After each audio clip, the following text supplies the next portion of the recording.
One of the main things that I really hate about being an adult is finding out the dark and dirty secrets of a lot of your favorite television shows and movies that you grew up watching.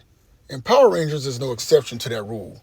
And with this new series out called Hollywood Demons, in its third episode, The Dark Side of Power Rangers, even though there are some things that I already know about Power Rangers due to the multiple videos on YouTube, a little bit of light is shed on some stuff that happened behind the scenes, especially with some of the cast members who are no longer here with us. I mean, there's the so-called Red Ranger curse. Look at Austin St. John and his legal issues. Pui Masagawa, who was the Red Ninja Storm Ranger, Power Ranger Ninja Storm, took his own life and had a history of domestic violence with his wife. Then there's Ricardo Medina, ended up in prison because he killed his roommate.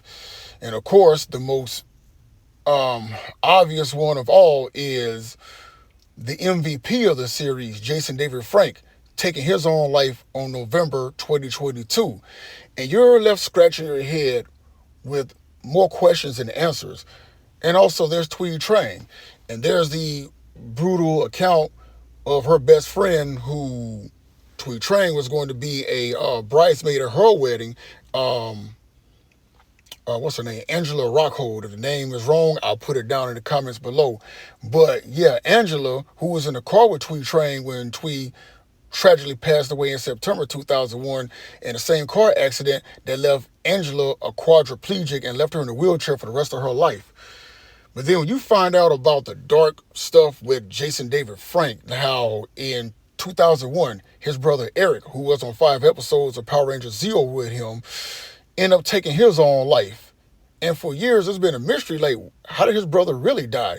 And then this episode, you find out that his brother hung himself. Then you fast forward to 2022, and JDF does the same thing.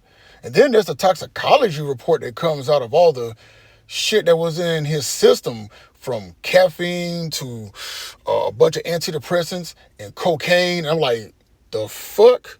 Now I'm left scratching my head going, God damn. And here it is, you got a guy like that who spent his time being a hero to people who needed him. But god damn, I wish there was something that a lot of us could have done to like help this man so he could have still been with here with us. And then of course, you find out that it wasn't the Power Ranger series or issues going on at home with his wife. You couldn't find out from, well, put two and two together, that he and Eric grew up in a very, very toxic household. And that's how I'm deciphering it. But overall, I don't need any more dark, dirty things about Power Rangers at all. And also, the last thing, you find out that a lot of these guys and gals, they was only getting paid $750 per episode, and it was non-union. That's some bullshit. But yeah, I don't need any more dark shit about Power Rangers. I at least want to keep my sanity and my innocence from my childhood intact. But anybody that feels like watching this episode, feel free. But as far as the brown baldy is concerned, I don't need no more trips down that dark rabbit hole at all. Just my thoughts, just my opinion, and as always, just saying.